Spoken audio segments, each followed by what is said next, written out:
Disrespect. It's a bitter pill to swallow, isn't it? That sting when someone dismisses your worth, belittles your efforts, or undermines your dignity. Whether it comes from a colleague, a friend, a stranger, or even a family member, disrespect has a way of cutting deep into our sense of self. But why do people disrespect others? And, perhaps more importantly, how can we handle it in a way that preserves our peace and integrity? These questions lie at the heart of what we'll explore. To begin, let's unravel the nature of disrespect. What drives someone to act in a way that diminishes another? The answer often has less to do with you and more to do with them. Disrespect is frequently rooted in insecurity, envy, or unresolved personal issues. Consider the coworker who undermines your ideas in a meeting. It's tempting to assume they simply don't like you, but a closer look might reveal their own fear of being overshadowed. Or think of the friend who constantly interrupts your stories, eager to share their own. Their behavior could stem from a deep-seated need for validation rather than a disregard for your experiences. Now, welcome to the channel. If you're new here, make sure to like the video and hit that subscribe button. Only 15% of my audience is currently subscribed, so if these insights resonate with you, I'd love for you to join our community and turn on the notification bell to stay updated. The Stoics, masters of observing human nature, offer timeless wisdom on this matter. Marcus Aurelius, in his Meditations, wrote, "You can also commit injustice by doing nothing. Keep this constantly in mind." This isn't just a call to action, it's a reminder that inaction in understanding others' behavior can perpetuate misunderstanding. When we fail to recognize the insecurities or struggles that fuel disrespect, we risk reacting in ways that escalate conflict rather than resolve it. But let's not sugarcoat it. Disrespect hurts. It can feel like a personal attack, chipping away at your self-esteem and stirring up a whirlwind of emotions. Anger, frustration, humiliation, all of these are natural responses. And yet, here lies a paradox. The more we let disrespect control our emotions, the more power we give it. This is where the Stoic principle of control becomes a vital tool. Epictetus famously taught, "It's not what happens to you, but how you react to it that matters." Disrespect is an external event. Your reaction to it, that's entirely within your domain. Imagine this: you're standing in line at a coffee shop when someone cuts in front of you. Your immediate instinct might be to lash out, perhaps a sharp "excuse me" or a frustrated glare. But pause for a moment. What does that reaction accomplish? Will it change the person's behavior, or will it simply disrupt your own peace? This isn't to say you should tolerate every slight without standing up for yourself, but rather that your response should be deliberate and aligned with your values. One of the most profound lessons the Stoics offer is the practice of prosos, or mindful attention. When confronted with disrespect, take a moment to pause and reflect. What's truly at stake here? Is this incident a reflection of your worth, or is it a momentary expression of someone else's turmoil? By creating this mental space, you gain the clarity to choose your response rather than reacting impulsively. Let's take a closer look at the dynamics of disrespect. Often, it's not just the act itself that wounds us, but the meaning we attach to it. A stranger's harsh words might sting, but a close friend's dismissive comment can cut far deeper. Why? Because our expectations differ. We anticipate kindness and respect from those we trust, so when they fall short, it feels like a betrayal. The Stoics advise tempering these expectations.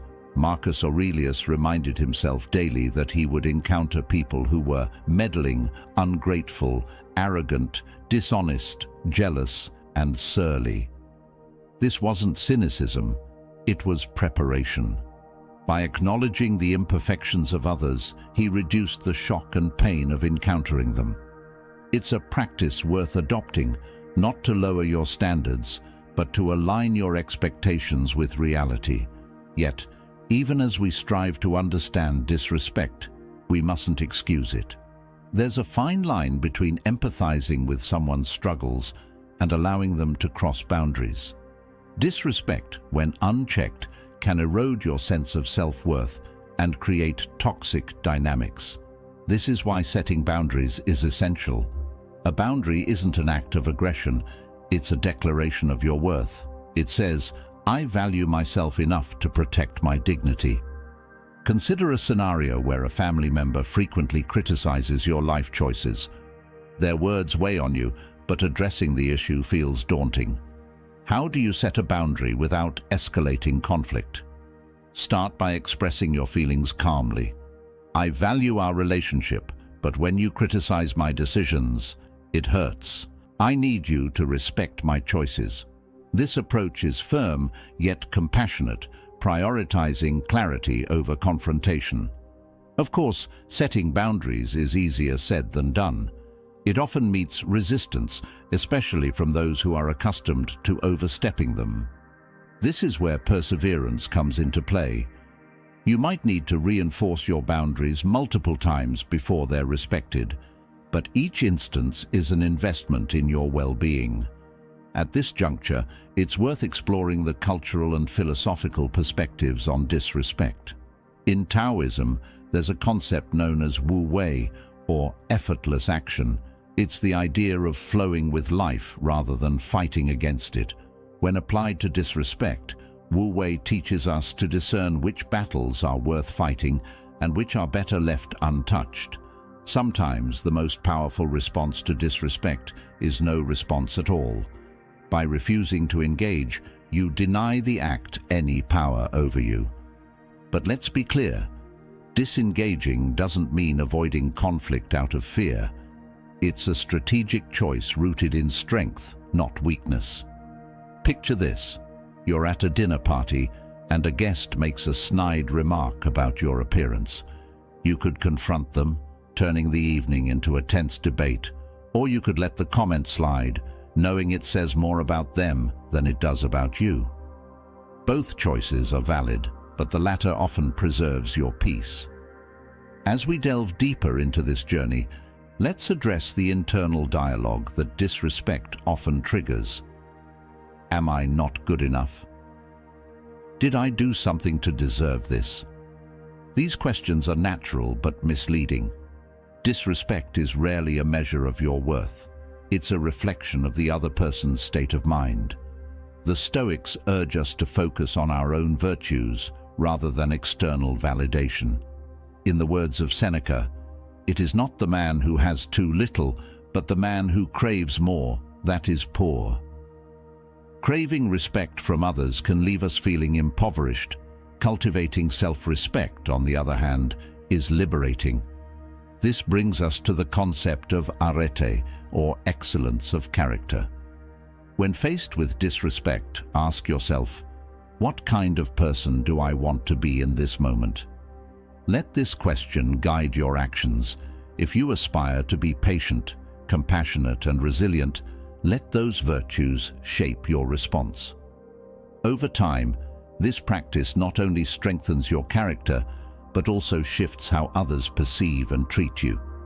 As we conclude this first part, let's reflect on a key insight. Disrespect, while painful, is an opportunity. It's a chance to practice self-control, assert your boundaries, and reaffirm your worth.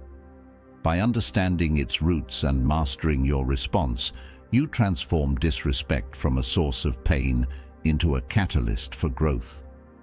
This is the essence of Stoic resilience, the ability to turn adversity into an opportunity for flourishing.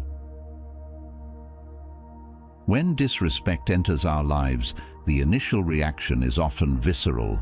Your heart races, your palms sweat, and a rush of indignation clouds your thoughts.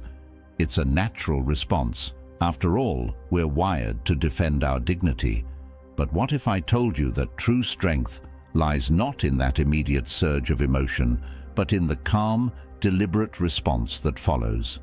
This is the Stoic way, to meet disrespect not with retaliation, but with wisdom.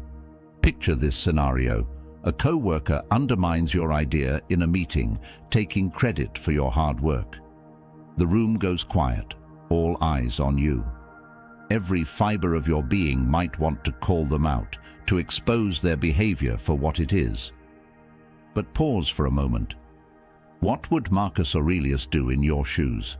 He would remind himself that anger is a choice. You have power over your mind, not outside events, he wrote. Realize this, and you will find strength. The disrespect itself is an external event. Your reaction, however, is entirely within your control. This concept, while simple, is transformative. Instead of reacting impulsively, take a breath.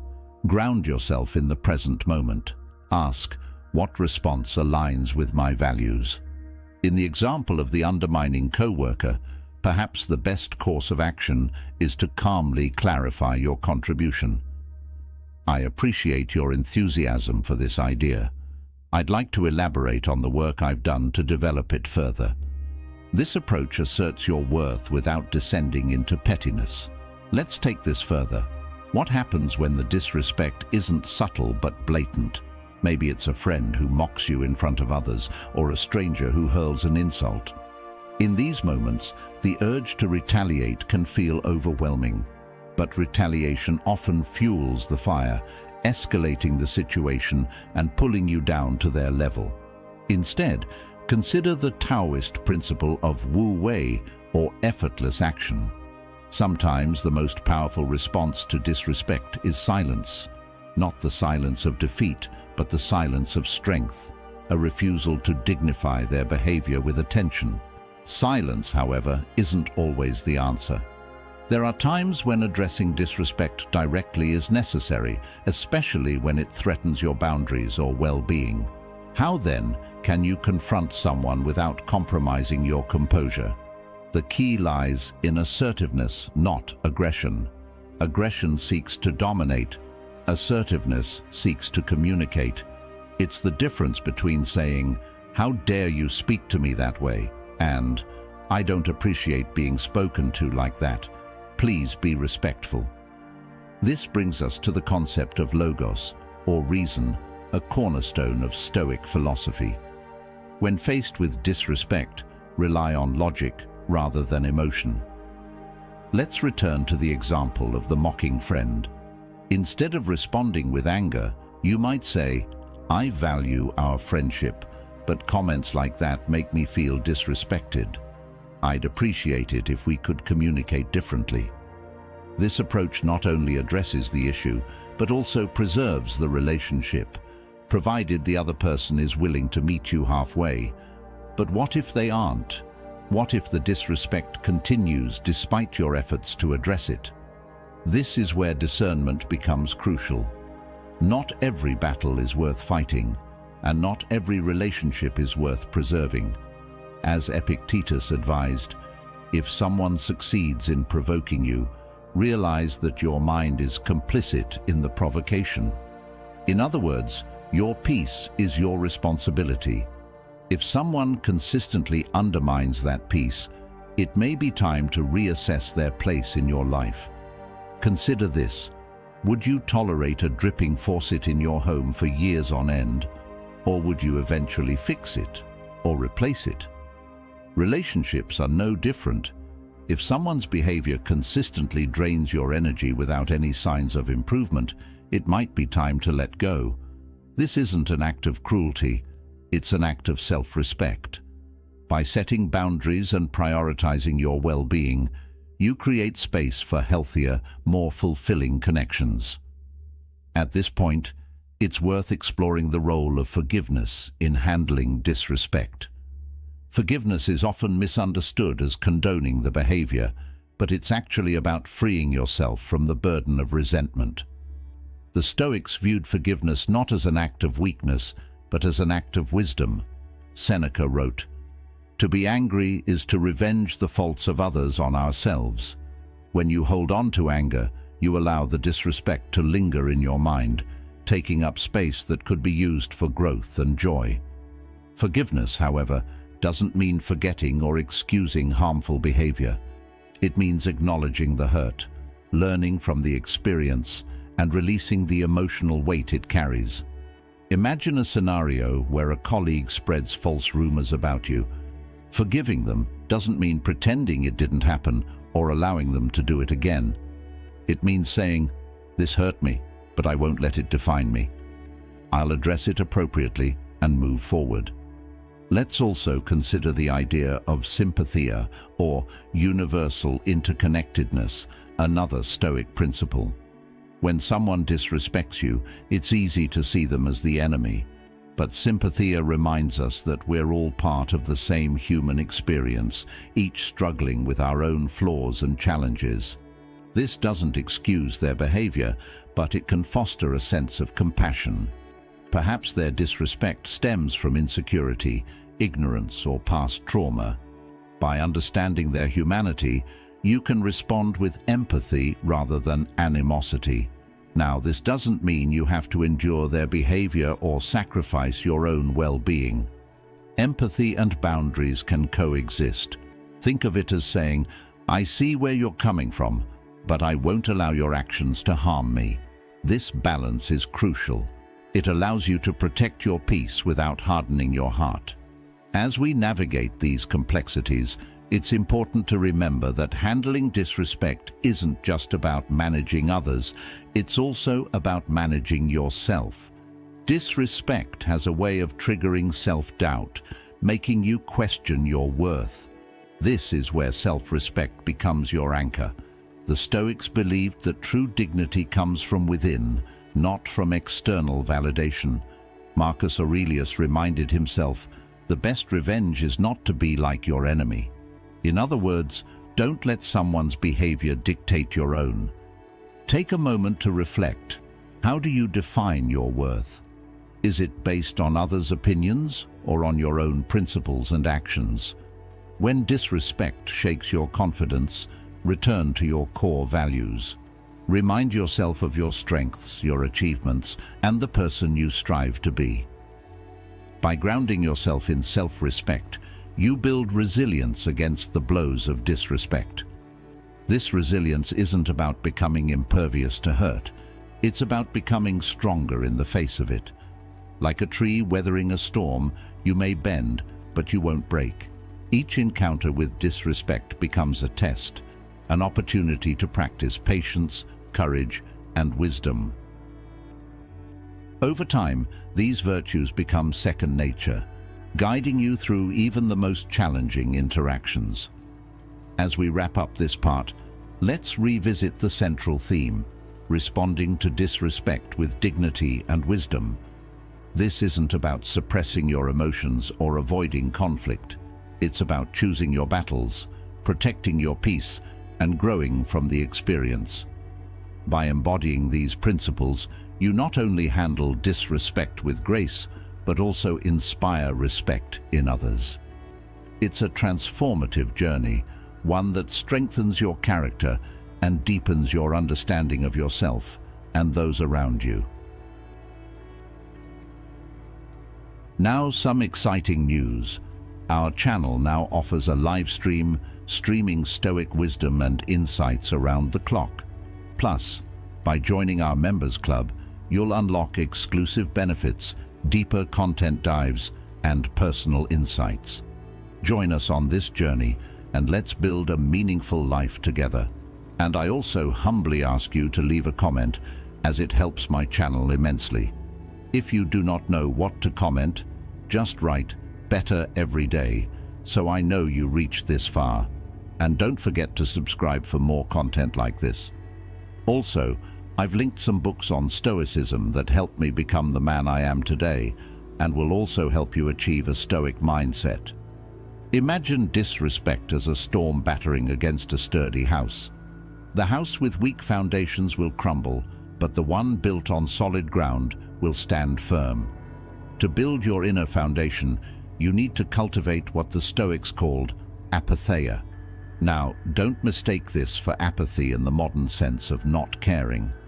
Apatheia is emotional tranquility, a state where you're not enslaved by external events or the opinions of others. Picture a seasoned sailor navigating rough seas. The waves may be turbulent, but they don't dictate the course of the ship. Similarly, when someone disrespects you, it's their storm, not yours. Apatheia allows you to acknowledge the waves without letting them dictate your emotional state. This isn't about suppressing your feelings, it's about understanding them, putting them in perspective, and deciding how much power they deserve. How do you cultivate this tranquility? Start with self-awareness. The next time you feel the sting of disrespect, pause. Instead of reacting immediately, observe your emotions. What are you feeling? Anger, hurt, embarrassment? Name the emotion and acknowledge its presence. This act of labeling creates a mental gap, giving you the space to choose your response. Now, here's a powerful question to ask yourself in that moment. Will this matter a year from now? The Stoics were masters of perspective, constantly reminding themselves of life's brevity and the insignificance of most daily dramas. Marcus Aurelius wrote, "You could leave life right now. Let that determine what you do and say and think." While this might sound morbid, it's actually a liberating reminder to focus on what truly matters. Let's ground this in a practical example. Say a colleague makes a snide comment about your work. Your initial reaction might be frustration or defensiveness. But before you respond, consider, will this comment affect your long-term goals? Does it diminish your actual capabilities? In most cases, the answer is no. By putting the situation in perspective, you free yourself from the grip of fleeting emotions. But what about situations where disrespect isn't fleeting? Perhaps it's a pattern, persistent undermining from a boss, toxic behavior from a partner, or ongoing ridicule from a so-called friend. These scenarios test your inner fortitude in ways that a one-time slight cannot. Here, the key is to recognize the difference between patience and passivity. Patience, as the Stoics saw it, is an active virtue. It's the ability to endure challenges without losing your principles. But passivity is the surrender of those principles, allowing disrespect to persist unchecked. If someone's behavior consistently violates your dignity, patience doesn't mean enduring it forever. It means addressing it from a place of strength and clarity. Let's talk about boundaries, a concept both ancient philosophies and modern psychology emphasize. A boundary isn't a wall to shut people out. It's a line that defines what you will and won't accept. Setting boundaries is an act of self-respect. It communicates to others and to yourself that your well-being matters. How do you set boundaries effectively? First, get clear on what's non-negotiable for you. Maybe it's being spoken to with respect, having your time valued, or feeling safe in your relationships. Once you've identified these priorities, communicate them calmly and assertively. For example, if a friend constantly interrupts you, you might say, "I value our conversations, but I feel unheard when I'm interrupted. Can we make an effort to listen to each other fully?" Of course, boundaries are only as strong as your willingness to enforce them. If someone disregards your boundary, you must be prepared to follow through with consequences. This might mean reducing contact, seeking mediation, or even ending the relationship if necessary. It's a difficult step, but one that reinforces your worth and protects your peace. As you build your inner strength, consider another Stoic tool, the dichotomy of control. Epictetus famously taught that some things are within our control and others are not. When it comes to disrespect, you can't control someone else's behavior, but you can control how you interpret and respond to it. This distinction is liberating. It shifts your focus from changing others to mastering yourself. Let's explore this idea further. Imagine someone spreads false rumors about you at work. You can't control their actions or how others perceive you, but you can control your response. Instead of spiraling into frustration or attempting to micromanage others' opinions, you focus on maintaining your integrity and letting your work speak for itself. Over time, your character will outshine their rumors. This brings us to the concept of eudaimonia, or flourishing, central to Stoic philosophy. True flourishing doesn't depend on external approval. It's rooted in living virtuously. When faced with disrespect, ask yourself, what would the best version of me do in this situation? This question realigns your actions with your values, ensuring that your response reflects your character, not your ego. Now, let's address a common challenge: the fear of being seen as weak when you don't retaliate. Society often equates strength with aggression, but true strength lies in restraint. The Taoist principle of yielding teaches us that softness can overcome hardness. Think of water eroding stone, not through force but through persistence and adaptability. When you choose not to retaliate, you demonstrate a strength that speaks louder than words. But restraint doesn't mean inaction. Sometimes the most powerful way to handle disrespect is to rise above it, quite literally. Elevate yourself through your achievements, your character, and your purpose. As the saying goes, the best revenge is massive success. By focusing on your growth, you shift the narrative from their disrespect to your triumph. At the same time, remember that growth isn't just about external accomplishments. It's also about internal transformation. Disrespect can be a mirror, reflecting areas where you might need to grow. Does a certain comment sting because it touches on an insecurity? Does a pattern of disrespect persist because you struggle to set boundaries?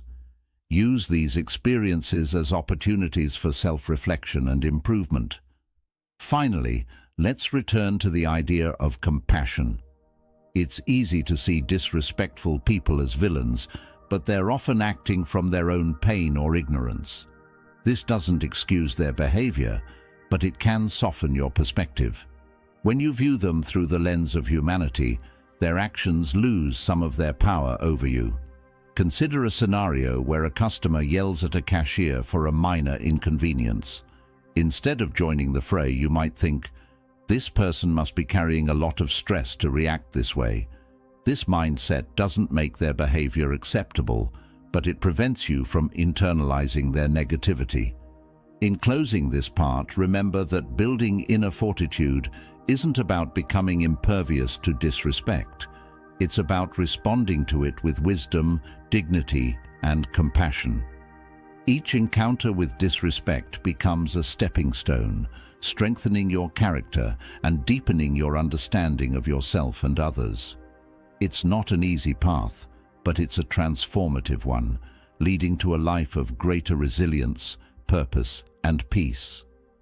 Now that we've delved into the strategies for responding to disrespect and building internal resilience, it's time to take the final step: transcending disrespect altogether. This isn't about pretending disrespect doesn't exist. It's about rising so far above it that it no longer has the power to shape your life. Imagine becoming so grounded in your purpose and values that disrespect merely becomes background noise, like a distant storm that doesn't touch your sanctuary. Let's begin by considering what it means to transcend. In Stoic philosophy, transcendence is deeply tied to the idea of living according to nature, which means aligning your actions with the rational, virtuous core of your being. Disrespect often arises from ego, either the ego of the person being disrespectful or the ego in us that feels wounded by their actions. To transcend disrespect, you must detach from ego and act from a place of wisdom and higher purpose. Picture a tall tree in the midst of a forest. The wind may howl, bending its branches, but its roots remain firmly planted in the earth. You too can root yourself in your purpose, allowing you to remain steady regardless of external turbulence. But how do you develop this kind of unwavering stability?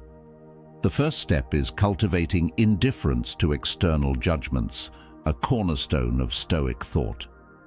Marcus Aurelius wrote, "It never ceases to amaze me. We all love ourselves more than other people, but care more about their opinions than our own." Reflect on that. Why do we grant so much power to the judgments of others, especially those who disrespect us? Their opinions are fleeting, often based on incomplete information or their own insecurities. When you stop seeking validation from others, their disrespect loses its sting.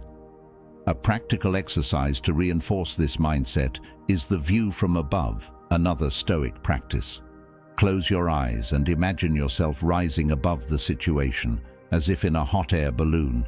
From this elevated perspective, look down at the person disrespecting you and the context surrounding it. Then zoom out further. View the entire city, the country, and eventually the planet. This visualization reminds you of the smallness of any single interaction in the grand tapestry of life. It's a humbling and liberating experience. But what about situations where disrespect cuts deeply, when it comes from people you care about or admire? This is one of the hardest challenges because it taps into our vulnerability. Here, the philosophy of Amor Fati, or love of fate, comes into play. The Stoics taught that everything in life, even the painful moments, is part of a greater design meant to shape us into better versions of ourselves. When someone close to you disrespects you, it's an opportunity to deepen your understanding of yourself and your relationships. Ask yourself, why does their disrespect hurt? Is it because you value their opinion, or does it reveal a misalignment in the relationship? Use these moments not to dwell on the pain, but to seek clarity.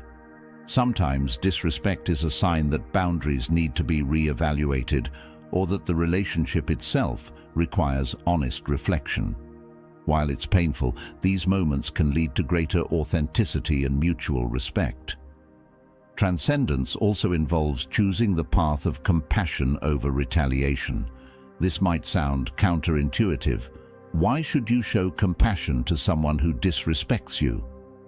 But compassion isn't about excusing their behavior. It's about freeing yourself from the cycle of negativity. When you retaliate, you tether yourself to their level. When you show compassion, you elevate yourself above the conflict. Consider the example of Gandhi, who faced immense disrespect and hostility during his struggle for Indian independence.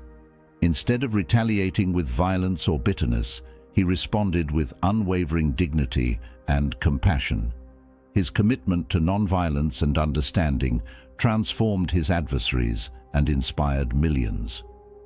While our daily encounters with disrespect may not be as dramatic, the principle remains the same. Responding with compassion disarms hostility and preserves your peace. Now let's turn to the idea of leading by example.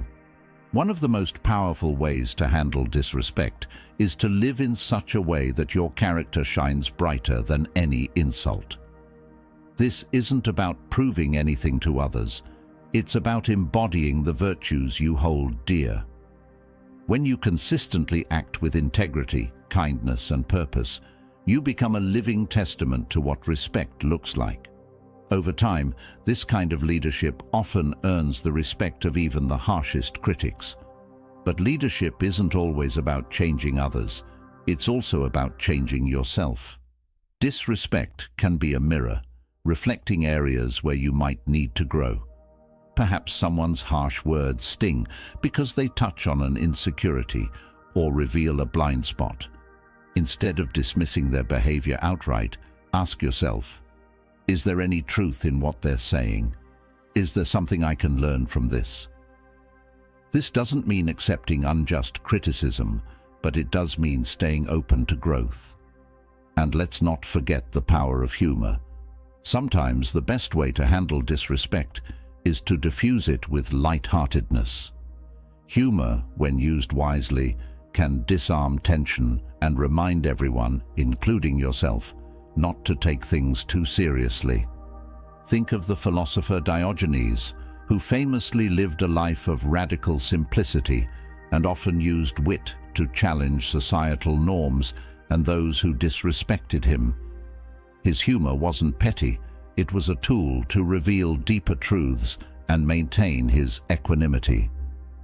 As we near the end of this journey, let's talk about forgiveness, the ultimate act of transcendence.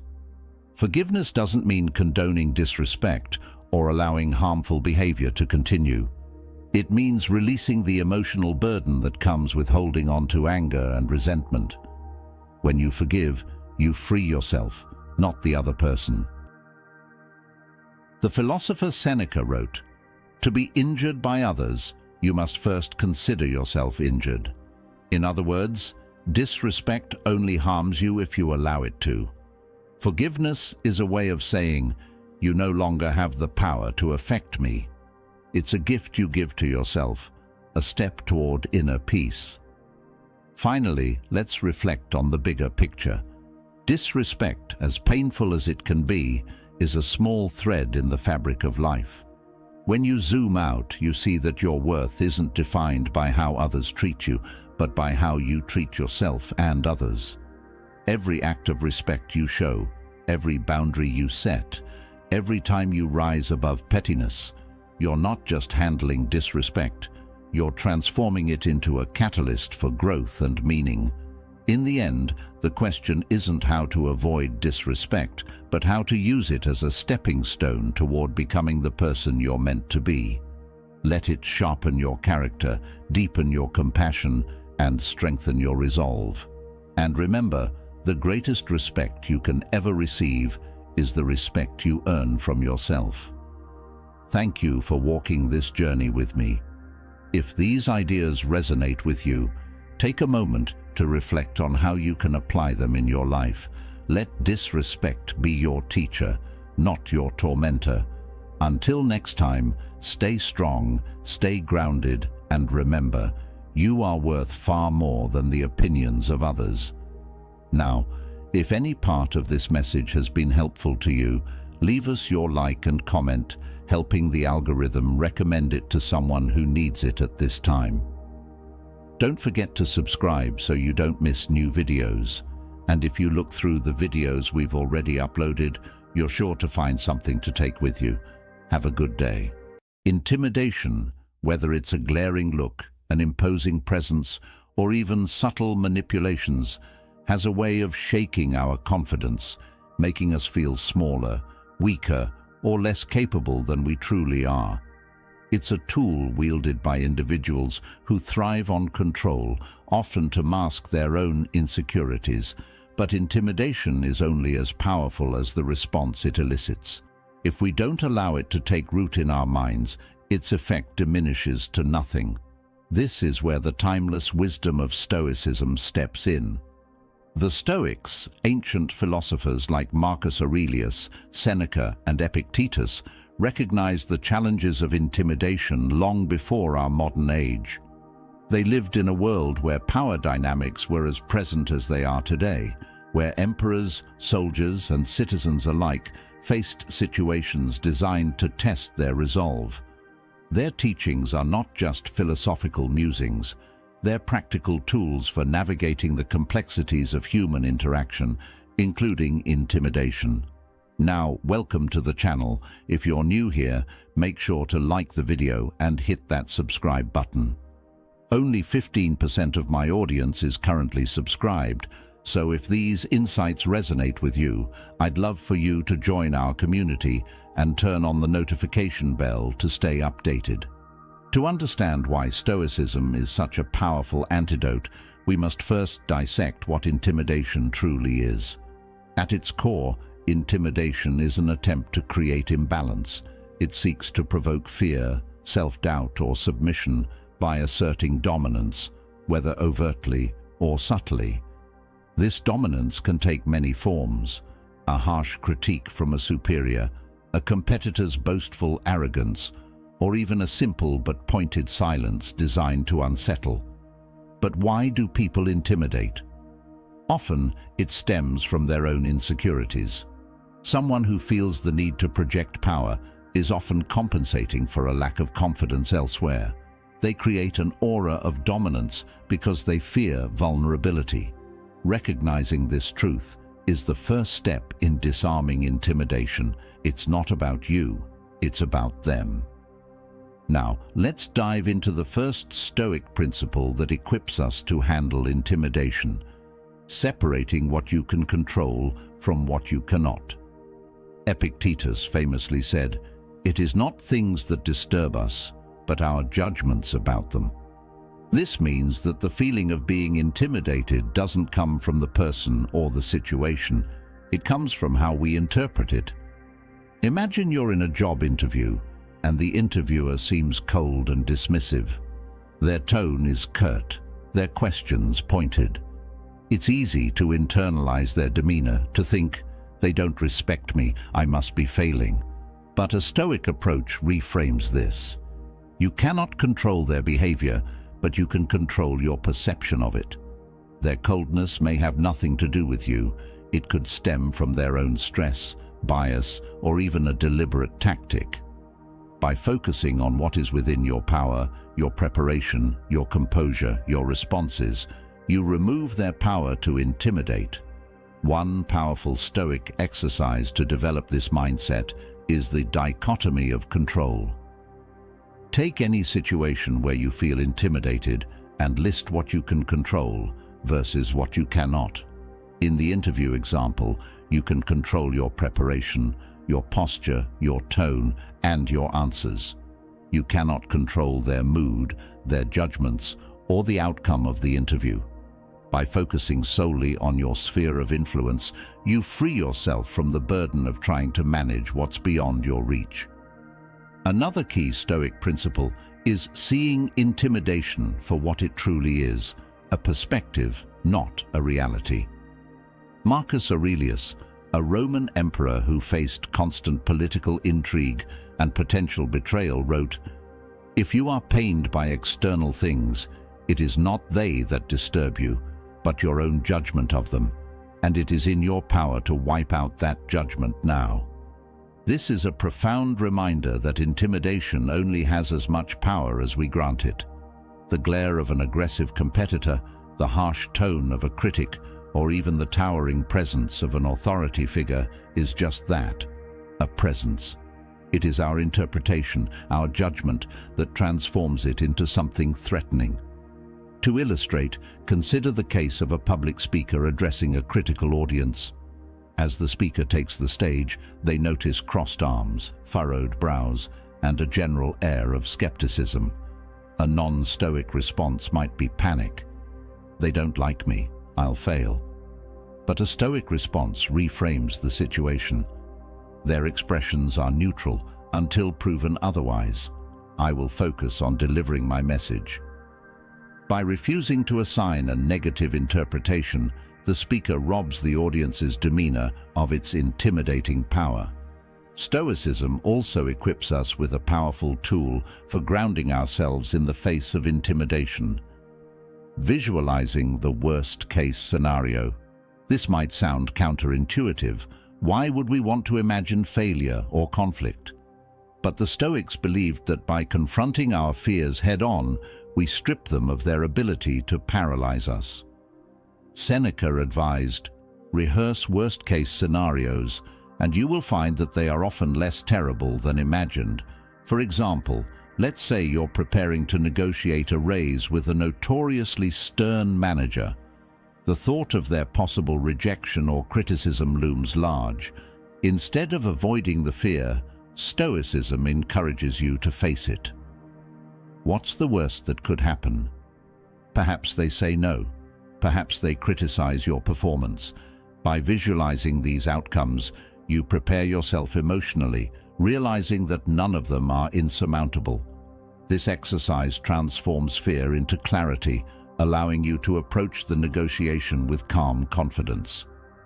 Another way to neutralize intimidation is by embracing silence and stillness, both externally and internally. Intimidation thrives on reaction. It seeks to provoke a response, whether it's defensiveness, fear, or aggression. But what happens when you don't react?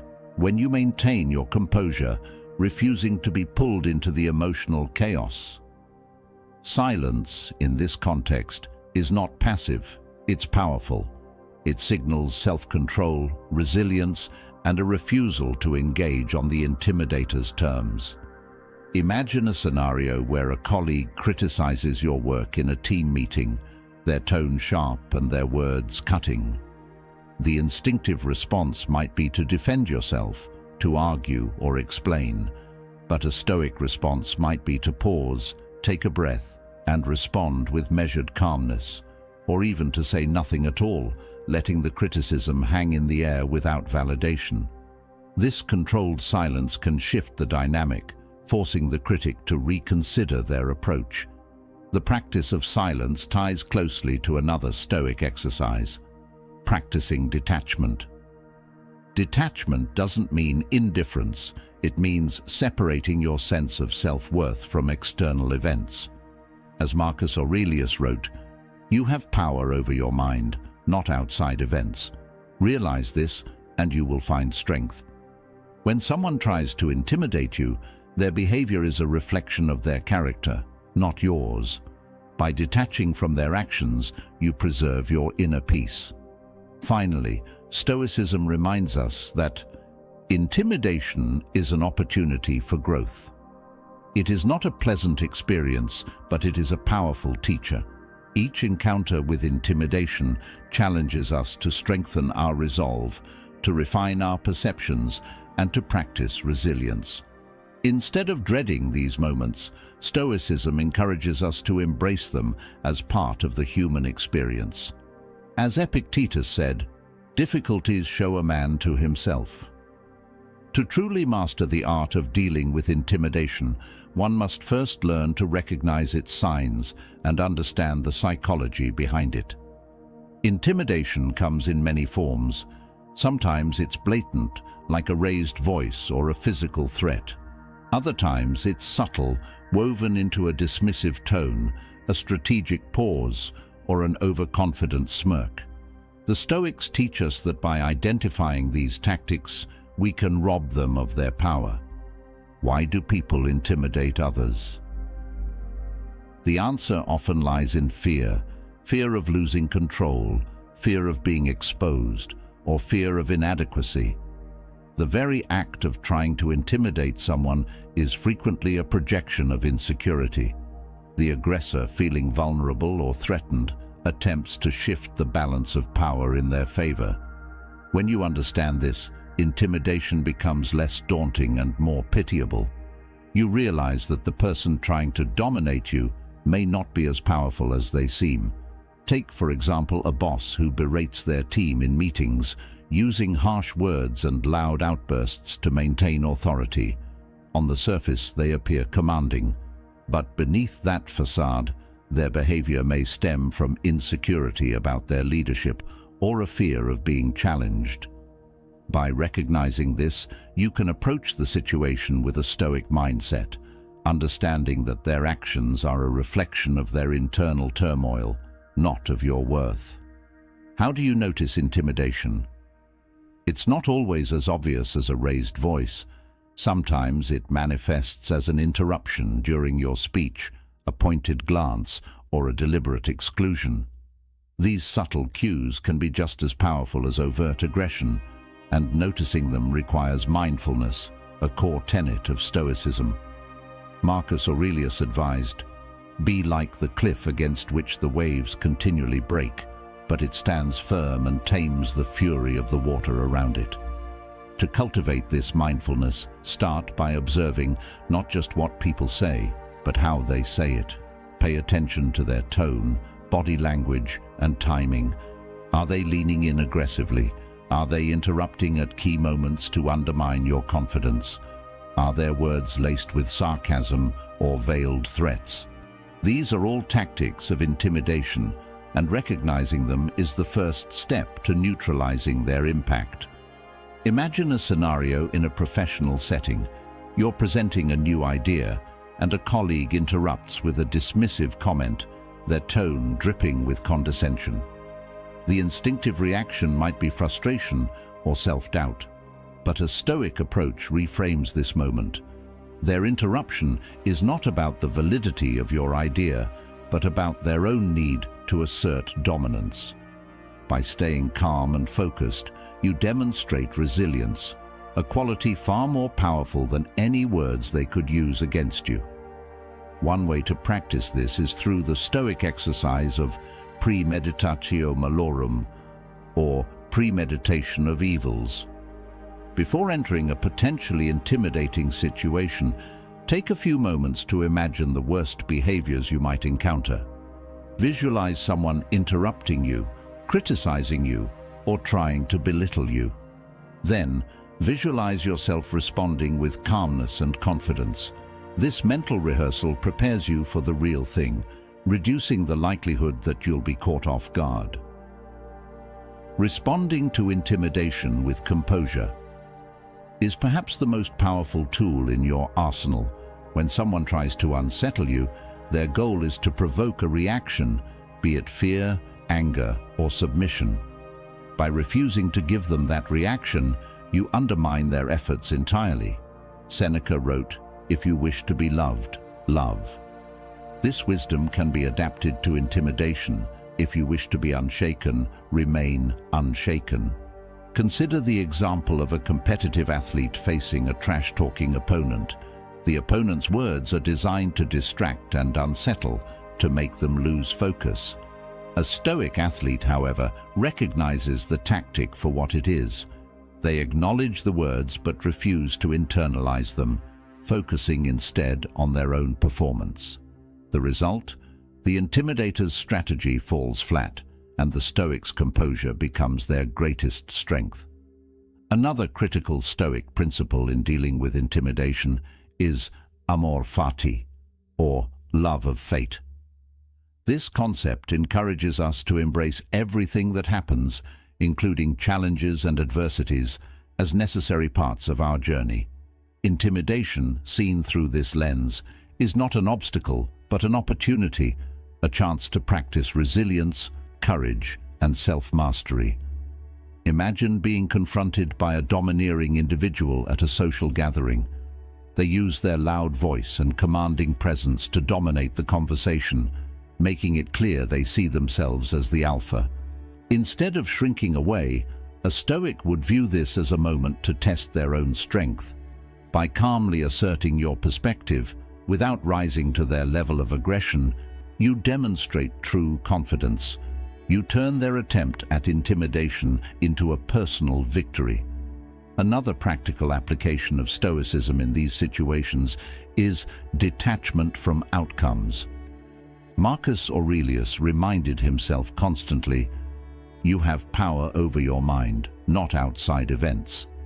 This means that your worth does not depend on how others perceive you or the immediate outcome of an intimidating encounter. Your worth lies in your character, your values, and your actions. Let's apply this to a scenario where a peer tries to one-up you in a meeting, constantly interjecting with their own accomplishments. The temptation might be to compete, to prove that you're just as capable or more so. But a Stoic approach detaches from this need. You recognize that their behavior stems from their own insecurities, and you focus instead on delivering value to the discussion. By refusing to be drawn into their game, you maintain your dignity and keep the focus on what truly matters. Detachment also helps in situations where intimidation might involve physical presence. Picture yourself in a tense negotiation where the opposing party leans in, their voice low and their stare unyielding. They're using their physicality to create discomfort. A Stoic response would be to acknowledge their tactic, but not to succumb to it. You sit firmly, maintaining your posture and meeting their gaze with steady calmness. In doing so, you communicate that their attempts to dominate are ineffective, reinforcing your own position. Finally, it's important to remember that intimidation often loses its power when met with empathy. While it may seem counterintuitive, responding to aggression with understanding can disarm even the most intimidating individuals. Epictetus taught, "We are disturbed not by events, but by our judgments about them." By reframing the situation, you can shift from seeing the intimidator as an adversary to seeing them as a human being with their own struggles. Imagine a colleague who consistently criticizes your ideas in meetings. Instead of viewing them as an enemy, try to understand their perspective. Are they insecure about their own role? Do they feel unheard or undervalued? By addressing these underlying concerns, perhaps by seeking their input privately or acknowledging their contributions, you can transform the dynamic from one of intimidation to one of collaboration. Stoicism is not about suppressing emotions or avoiding conflict. It's about approaching life's challenges with wisdom and grace. Intimidation, when met with Stoic principles, becomes less of a threat and more of an opportunity, a chance to practice the virtues of courage, resilience, and compassion. And as you build these qualities within yourself, you'll find that the power of intimidation diminishes, replaced by a profound sense of inner strength. Intimidation is not just an external phenomenon, it is deeply tied to our internal state.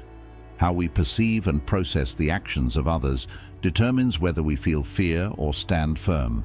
Stoicism teaches us that while we cannot always control external events, we have complete sovereignty over our internal reactions, and it is through this mastery of self that we can transform intimidation into a source of strength. Let's begin with one of the most misunderstood aspects of dealing with intimidation: the power of presence. Often, intimidation thrives in the absence of clarity. The mind fills in gaps with exaggerated fears, imagining scenarios worse than reality.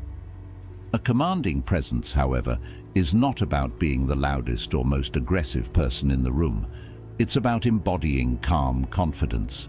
Take a moment to imagine yourself walking into a high-stakes meeting. You know the stakes are high, and there's a particular individual known for dominating conversations. Your heart pounds, and you can feel the tension in the room as they lock eyes with you, their posture screaming authority. The Stoic approach here is to reclaim your presence. Stand tall, breathe deeply, meet their gaze, not with aggression, but with steady calm. Marcus Aurelius wrote, "The impediment to action advances action. What stands in the way becomes the way." By grounding yourself in the present, you shift the dynamic, demonstrating that you will not be easily swayed.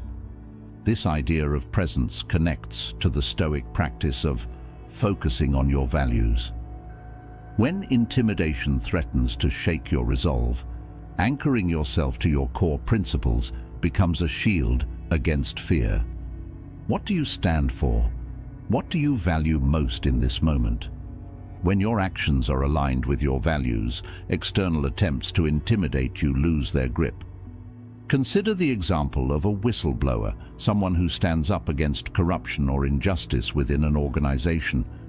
They are often faced with intense intimidation, threats to their career, their reputation, or even their safety. What enables them to persist?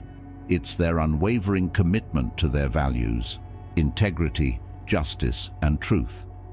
By keeping their focus on what truly matters, they are able to endure external pressures and act with courage. The Stoics remind us that adversity is not a curse, but a teacher. Epictetus wrote, "Difficulties are things that show a person what they are." Each moment of intimidation is an opportunity to practice resilience and strengthen your character. Rather than seeing the intimidator as a barrier, view them as a tool, sharpening your resolve. Now, some exciting news. Our channel now offers a live stream, streaming Stoic wisdom and insights around the clock. Plus, by joining our members club, you'll unlock exclusive benefits, deeper content dives, and personal insights. Join us on this journey, and let's build a meaningful life together. And I also humbly ask you to leave a comment, as it helps my channel immensely. If you do not know what to comment, just write "better every day" so I know you reached this far. And don't forget to subscribe for more content like this. Also, I've linked some books on Stoicism that helped me become the man I am today, and will also help you achieve a Stoic mindset. Imagine a scenario where you're confronted by a rival colleague who undermines your efforts at every turn. Their comments in meetings are cutting, their tone dismissive. It's tempting to retaliate, to sink to their level. But the Stoic approach is different. You don't react impulsively. Instead, you see their behavior as a challenge to refine your own composure. Each cutting remark is met with professionalism. Each dismissive tone is countered with a steady, reasoned response. Over time, your resilience becomes apparent, not just to the intimidator, but to everyone around you. Stoicism also offers a unique tool in moments of heightened tension: perspective shifting. This practice involves mentally zooming out from the situation to view it in a larger context. Marcus Aurelius frequently reminded himself of the vastness of the universe and the insignificance of most human affairs within it. Consider how swiftly all things pass away and are no more, the works of nature and the works of humanity. When faced with intimidation, ask yourself, how much will this matter in a week, in a year, in 10 years? This simple exercise often reveals that the situation, while uncomfortable, is far less significant than it initially feels. Perspective dilutes the power of fear, allowing you to respond with clarity and composure. For example, think of an entrepreneur pitching their business idea to a room of skeptical investors. The atmosphere is tense. The stakes feel enormous. A dismissive question from one of the investors could easily rattle them, but by shifting perspective, reminding themselves that this pitch is one step in a long journey, they can regain control. The investor's skepticism becomes less intimidating when viewed as a single moment in the grand arc of their efforts. Another Stoic strategy that transforms intimidation into strength is focusing on preparation. Preparation is the antidote to uncertainty, and uncertainty is often the root of fear. When you are well prepared, you naturally exude confidence, making it far harder for intimidation to take hold. Consider a scenario where you're debating a controversial topic with someone known for their sharp rhetoric. Intimidation might creep in as you anticipate their counter-arguments and the intensity of their delivery. The Stoic response is to prepare, not just with facts and arguments, but with mental rehearsal. Visualize the conversation, anticipate their tactics, rehearse your responses calmly. By the time the debate occurs, you are not only ready, but unshaken by their approach. This focus on preparation ties into the Stoic idea of practicing voluntary discomfort. Seneca recommended occasionally depriving oneself of comforts to build resilience. He wrote, "Set aside a certain number of days during which you shall be content with the scantiest and cheapest fare, with coarse and rough dress, saying to yourself all the while, 'Is this the condition that I feared?'" How does this help with intimidation? Voluntary discomfort trains your mind to endure stress without crumbling. If you've practiced facing discomfort, be it through challenging conversations, deliberate physical exertion, or moments of solitude, then external intimidation feels far less daunting. You've already proven to yourself that you can endure. Another profound insight from Stoicism is the importance of gratitude. It may seem odd to bring gratitude into a conversation about dealing with intimidation, but consider this. Gratitude shifts your focus from what you lack to what you have. When someone tries to intimidate you, they often aim to make you feel inadequate. Gratitude, however, reminds you of your strengths and resources. Imagine you're a student facing an intimidating professor, someone who critiques your every move and never offers encouragement. It's easy to feel defeated in such a situation, but practicing gratitude changes your perspective. You remind yourself of the opportunity to learn, the effort you've already put in, and the skills you've developed. This mindset not only counters the professor's negativity, but also strengthens your inner resolve. Finally, Stoicism teaches us that true power lies in self-control. Intimidation seeks to disrupt your equilibrium, to provoke an emotional reaction. But when you maintain self-control, you deny the intimidator the satisfaction of their goal.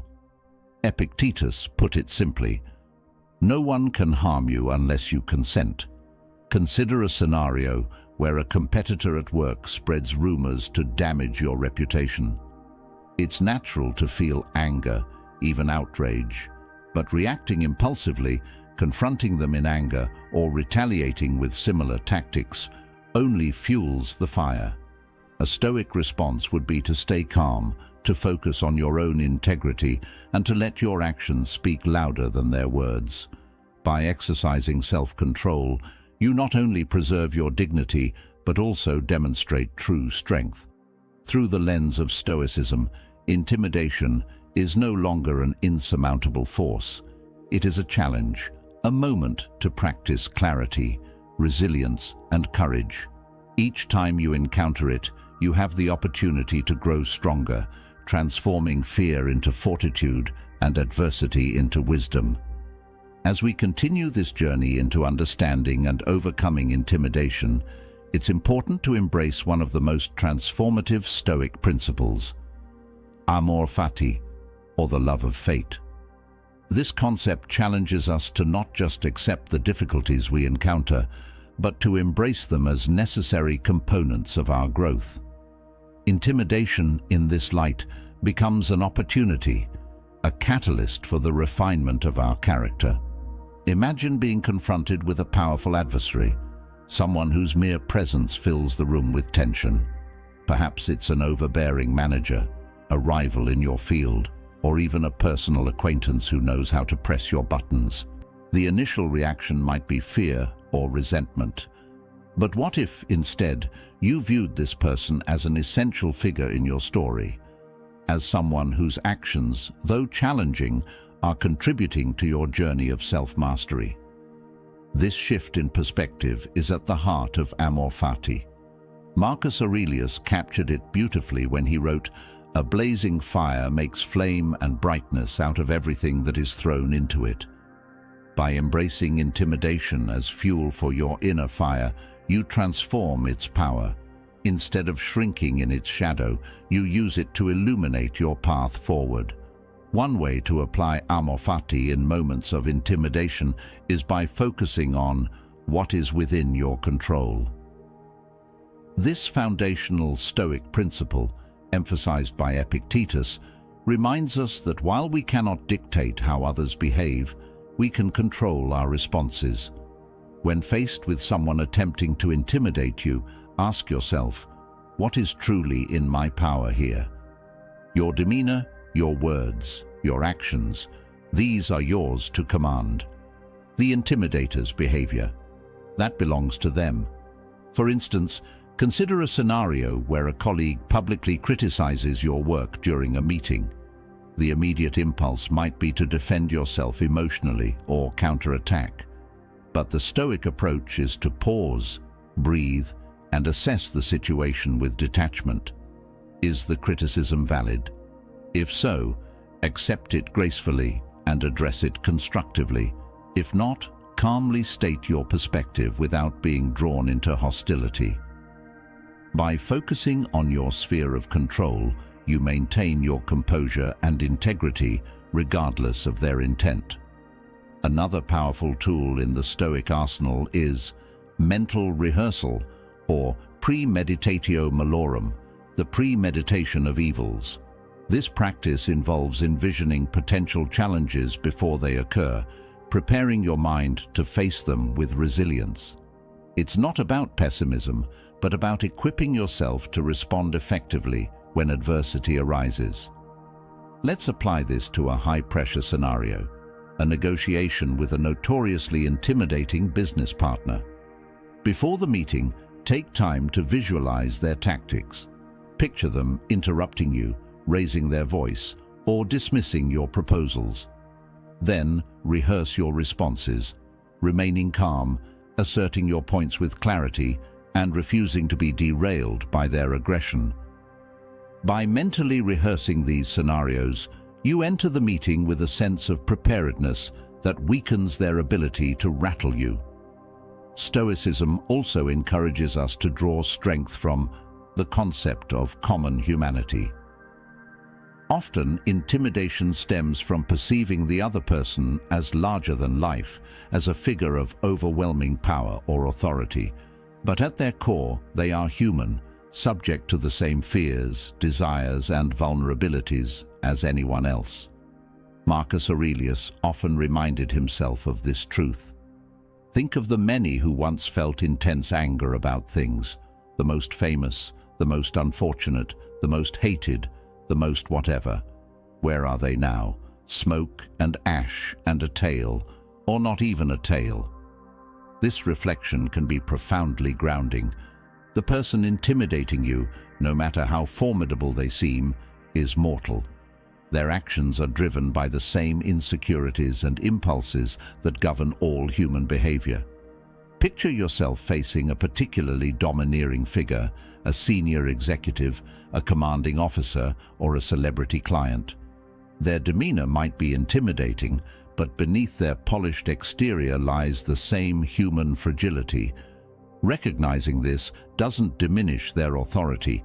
Rather, it neutralizes the psychological pedestal you might have placed them on. It reminds you that you are equal in dignity, and that their attempts to intimidate you reflect their own struggles, not your worth. As you navigate these dynamics, it's essential to cultivate emotional detachment, a cornerstone of Stoic practice. Detachment doesn't mean indifference. It means observing your emotions without being ruled by them. When someone tries to intimidate you, their goal is often to provoke an emotional reaction. By remaining detached, you deny them that power. Imagine a scenario where a client raises their voice during a heated discussion, aiming to assert dominance. Instead of matching their tone, you respond with measured calm. You acknowledge their concerns without internalizing their anger. This detachment not only diffuses the tension, but also positions you as the composed, rational party in the interaction. Over time, this consistent display of self-control earns you respect and credibility. Another profound Stoic strategy for dealing with intimidation is the practice of gratitude for adversity. Seneca, in his letters, spoke of the value of hardship as a teacher. "Difficulties strengthen the mind, as labor does the body," he wrote. When faced with intimidation, cultivate gratitude for the opportunity to test and strengthen your resolve. Consider an athlete training for a competition. They don't view the weight of the barbell as an obstacle. They see it as a tool for building strength. Similarly, when someone tries to intimidate you, see their actions as resistance training for your mind. Each encounter sharpens your ability to remain steady under pressure, to think clearly in the face of provocation, and to act with integrity. In moments of intimidation, remember too the importance of connecting to your purpose. Why are you in this situation? What greater goal are you pursuing? Anchoring yourself to your purpose provides clarity and courage, reminding you that the intimidator's actions are a mere distraction from your path. Picture a community leader advocating for a cause they deeply believe in. They face opposition from powerful entities, each attempt to intimidate them, designed to silence their voice. But their purpose, to fight for justice, equality, or the environment, grounds them. The intimidator's threats may shake them momentarily, but their commitment to their cause ultimately fortifies them. Finally, The Stoic response to intimidation often involves compassion for the intimidator. This might seem counterintuitive, but consider this. Those who resort to intimidation often do so out of their own fear, insecurity, or unresolved pain. Recognizing this doesn't excuse their behavior, but it can help you approach the situation with greater wisdom and less animosity. Imagine a manager who belittles their team during meetings. Instead of viewing them solely as a tyrant, consider what might be driving their actions. Are they under pressure from higher-ups? Do they fear losing control? This perspective doesn't mean tolerating mistreatment, but it allows you to address the situation without being consumed by anger. Perhaps you set boundaries with firm yet empathetic communication, demonstrating that intimidation is neither effective nor necessary. As we conclude this exploration, remember that the Stoic approach to intimidation is not about overpowering others. It's about mastering yourself. It's about recognizing that your worth is not determined by external forces, but by your inner strength and character. Each encounter with intimidation is an opportunity to practice courage, composure, and compassion. In the end, Stoicism offers not just a way to withstand intimidation, but to transcend it, to emerge from these encounters not as a victim of fear, but as a person of unwavering dignity and strength. And in doing so, you not only transform your own experience, but also inspire others to rise above intimidation with the same grace and resilience. Now, if any part of this message has been helpful to you, leave us your like and comment, helping the algorithm recommend it to someone who needs it at this time. Don't forget to subscribe so you don't miss new videos. And if you look through the videos we've already uploaded, you're sure to find something to take with you. Have a good day. Have you ever walked into a room and instantly felt the energy shift? Maybe someone greeted you warmly, but their smile didn't quite reach their eyes. Or you noticed a subtle tension that wasn't spoken aloud. Reading people isn't just a skill, it's an art, a combination of science, psychology, and philosophy. It's the ability to see beneath the surface, to grasp emotions, intentions, and truths that are often hidden in plain sight. This art has been the cornerstone of great leaders, negotiators, and thinkers throughout history. But it's not magic. It's a skill that anyone can cultivate with practice. In this video, we'll embark on a journey to uncover 8 powerful techniques for reading people without them ever realizing it.